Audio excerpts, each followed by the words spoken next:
repair nga isang Eureka spin dryer 6.8 kg. Check ko muna ito kung okay ba ito kasi hindi ito umikot. Ano kung i-check ito muna ng wire, itong plug.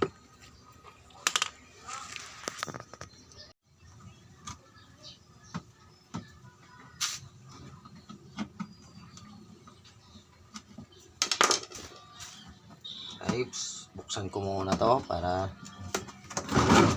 makita natin sa loob kung anong nangyari sa loob.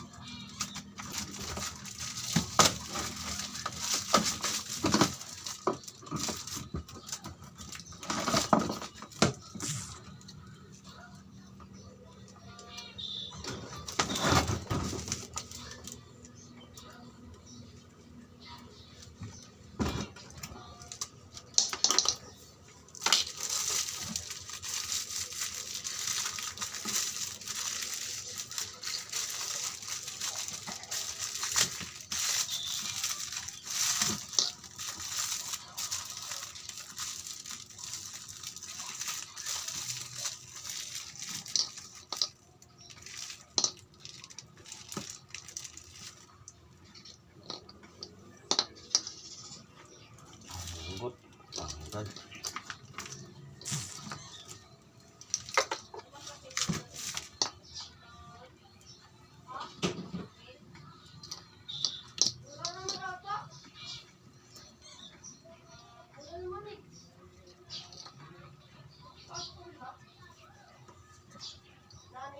Ayan guys, check ko muna yung fuse.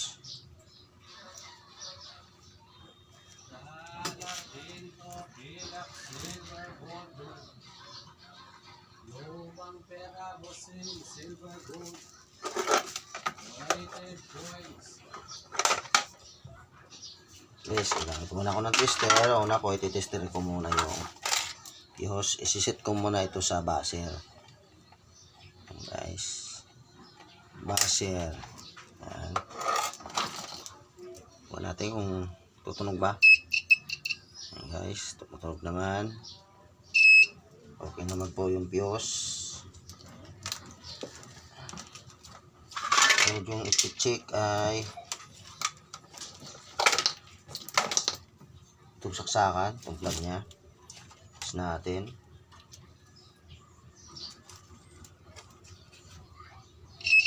Okay naman. Itong kabila. Baka may putol yung linya. Ang guys, wala nga, open. Open siya guys.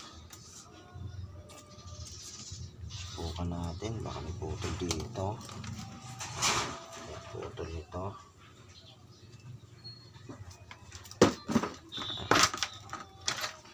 Buksan ko na dito.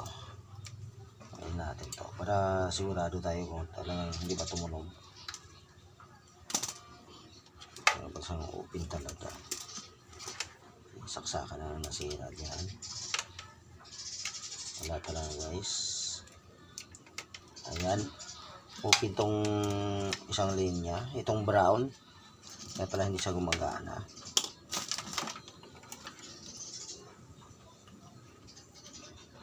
Natin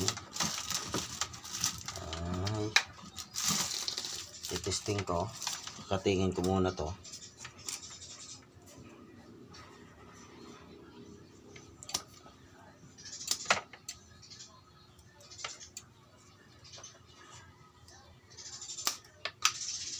Ay, parang aluminum lang ito. Ang ito ang diferensya ata, aluminum tong may dugtong.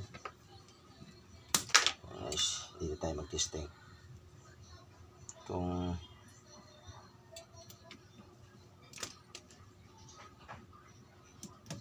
gana siya. Tuwan ko muna ng temporary na bang plug. Kasi bigla na tumigil ito eh. Ang problema guys, ito. Pag aluminum kasi yan, pag ito yung nadaanan na ng kuryente at tumagal na, napuputol. Ayan. Putol siya. Mabalik ko muna ng pag-connect ito.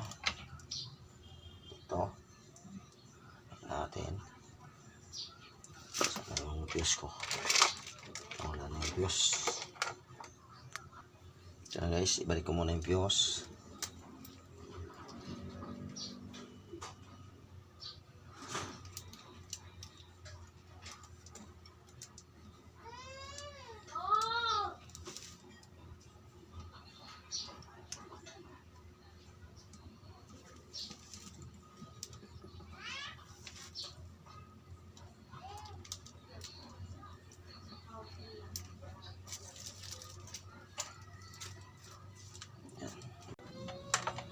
Guys, connect ko na para masubukan ba natin kung iikot ba.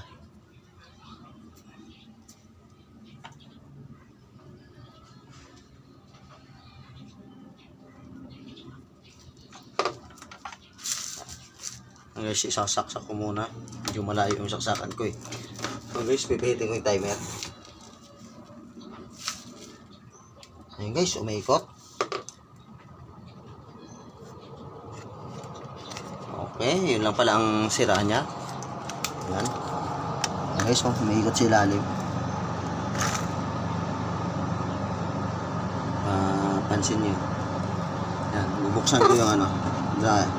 Takip ng dryer. Yan guys, so umiikot siya.